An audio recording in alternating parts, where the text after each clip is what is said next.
Bonjour à tous, ravi de vous retrouver en ce vendredi. On va parler diététique comme chaque vendredi avec Aurélie Castagna qui nous a rejoint. Bonjour Aurélie. Bonjour Gilles. Un sujet très important pour les enfants, surtout pour les enfants mais pour les grands aussi. Le petit déjeuner, on sait que c'est un apport très important pour attaquer la journée. Que proposer à nos enfants pour un petit déj, un bon petit déj? Alors c'est vrai Gilles, vous avez raison, c'est indispensable à notre journée. C'est lui qui va contribuer au déroulement de notre journée. Donc, vous disiez la semaine dernière, c'est 45% de notre apport nutritionnel. Exactement, 45%. Il est indispensable en fait à notre journée, bien entendu, et il participe aussi à notre hydratation.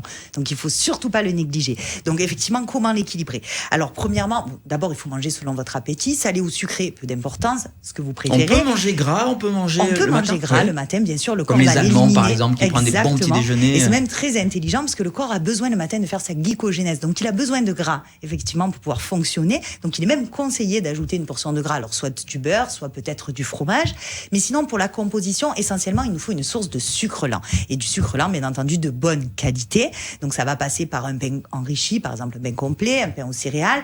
C'est vrai que tout ce qui va être biscotte, cracotte, ça va être beaucoup plus assimilé très vite assimilé en fait par l'organisme. Donc c'est beaucoup plus sucré.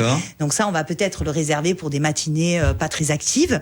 Au même titre que les céréales. Les céréales, le sucre est dissimulé très très vite dans l'organisme. Donc là, il faut le conserver vraiment pour les réveils tardifs. Donc au quotidien, plutôt une bonne source de sucre lent à index glycémique bas.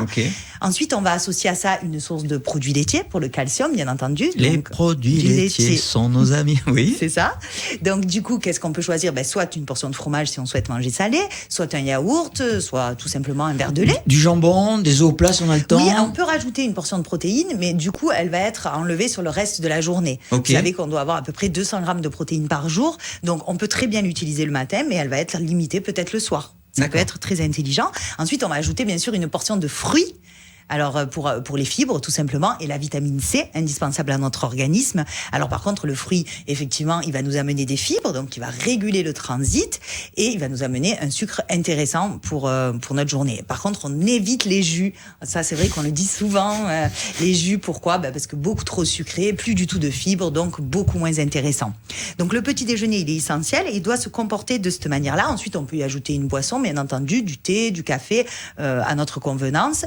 On peut utiliser des laits végétaux, c'est très bien aussi. Et on peut même rajouter des fruits oléagineux. Vous vous rappelez, les fruits oléagineux, c'est tout ce qui est noix, noisettes, amandes, qui vont nous apporter du magnésium, du calcium, beaucoup de minéraux. Et c'est très intéressant pour notre petit déjeuner. Et si ensuite, dans la matinée, on a encore une petite faim, on peut grignoter vers les 10h, 9-10h au bureau Alors, effectivement, on peut faire une petite collation dans la matinée si on a pris un déjeuner très tôt et que notre déjeuner est beaucoup plus tard. Effectivement, on considère que quand il y a 6 heures entre deux repas, on peut se permettre de faire une petite collation. Voilà, assez long. Quand même, c'est assez long. Et la collation, par contre, elle doit toujours se composer d'au moins deux composantes. Donc, une petite portion de sucre lent et une portion de sucre rapide. Donc, par exemple, 10 amandes et une pomme. Voilà. D'accord. Merci beaucoup. En tous les cas, on l'a bien compris. Donc, c'est un programme que vous nous avez fait pour les enfants, mais ça peut être aussi pour les grands, pour les adultes. Bien sûr, c'est adapté à tout le monde. Tout à fait. C'est adapté à tout le monde et c'est indispensable de prendre soin de son petit déjeuner. Ouais, c'est important le petit déjeuner. Merci beaucoup Aurélie. Je vous en prie. D'avoir été avec nous. On vous dit à la semaine prochaine. Évidemment, on peut vous consulter. Vous avez votre cabinet Open Mirabeau. On prend rendez-vous sur Doctolib. On vous dit à très bientôt. Au revoir.